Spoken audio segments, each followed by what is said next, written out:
जो हम पार्लियामेंट की तरफ बढ़ रहे थे, लेकिन हमें यहाँ जंतर मंतर पर रोका गया।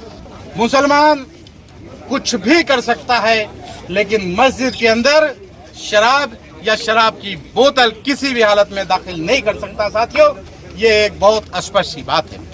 ये भगवा गुंडे जो आरएसएस के हैं, बजरंग दल के हैं, ये उनका काम है।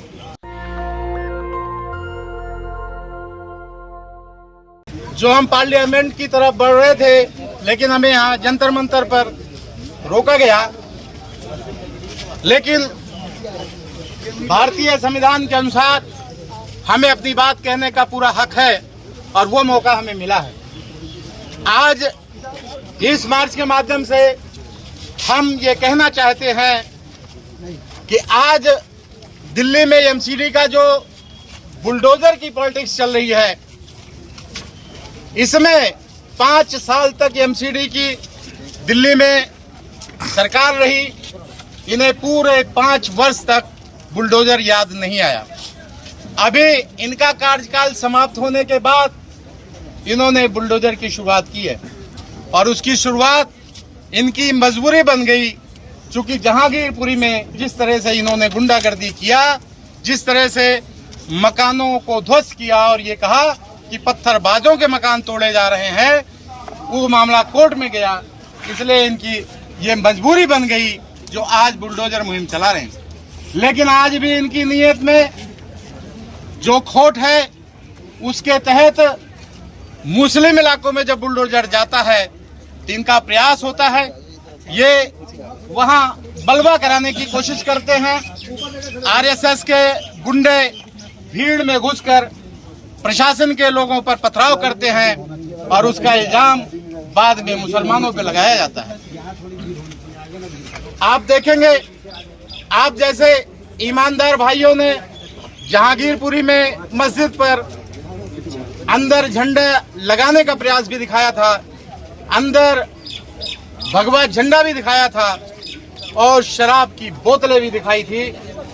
मुसलमान कुछ भी कर सकता है, लेकिन मस्जिद के अंदर शराब या शराब की बोतल किसी भी हालत में दाखिल नहीं कर सकता। साथियों, ये एक बहुत स्पष्ट सी बात है। ये भगवा गुंडे जो आरएसएस के हैं, बजरंग दल के हैं, ये उनका काम है। मैं आप लोगों के माध्यम से ये कहना चाहूंगा, आज हमारी आवश्यकता है, हमारे मुल्क का नौजवान बेरोजगारी से जूझ रहा है, मुल्क का मजदूर अपनी कमाई में अपना परिवार नहीं चला पा रहा है। कोई दिन ऐसा नहीं होता जब गरीबी के कारण या कर्ज के कारण कोई एक मौत की खबर आप लोगों के जरिए नहीं आती। मैं आज इस प्रदर्शन के माध्यम से इन सरकारों से मांग करना चाहूंगा कि मुल्क की बुनियादी जरूरत भारत के संविधान के अनुसार रोटी कपड़ा मकान वो होना चाहिए। अभी तक हमारी सरकारों ने सभी लोगों को मकान तो मुहैया नहीं कराया, लेकिन जिनके पास किसी तरह से छोटे मोटे मकान हैं, उन्हें तोड़ने का काम शुरू कर दिया है। आप बताएं, सैनिक फार्म जैसा इलाका जो बिल्कुल अवैध जमीन पर था, जिसके बारे में लगातार डीडीए तोड़ने की बात कर रही थी, आज तक वहां कोई टूट-फूट नहीं हुई है। आप देखेंगे, स्वास्थ्य सेवाओं में एमसीडी की जो जिम्मेदारी है, स्वास्थ्य सेवाओं में एमसीडी बहुत कमजोर है। आप एमसीडी की स्कूलों की हालत देखें, वहां की सफाई व्यवस्था देखें, और आप जहां रहते हैं आपकी गलियों में सड़कों की नालियों की व्यवस्था देखें। तो मैं आपके माध्यम से मांग करना चाहूंगा कि ये जो आज सारी एनर्जी लोगों का दिल डराने में, खौफ पैदा करने में लगाई जा रही है, ये सारी ताकत सफाई व्यवस्था में, शिक्षा में, स्वास्थ्य में लगाई जाए। हमारे देश का नागरिक स्वस्थ होगा, हमारा देश स्वस्थ होगा, हमारे देश के गरीब मजलूम मजबूत होंगे, हमारा देश मजबूत होगा।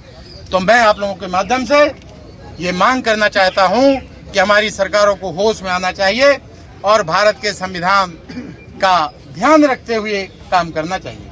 अभी बहुत सारे ऐसे फैसले देखने को मिले मुल्क के अलग अलग हिस्सों में, जिस तरह से अगर किसी के खिलाफ कोई मुकदमा हुआ तो पुलिस ने उनको अरेस्ट किया और सरकार ने बुलडोजर लेके जाकर उनका मकान गिरा दिया। अभी अदालत ने उनको दोषी नहीं माना, अभी अदालत ने उनको सिर्फ और सिर्फ दोष का इल्जाम लगने के कारण उनको अपना बंदी बनाया हुआ है।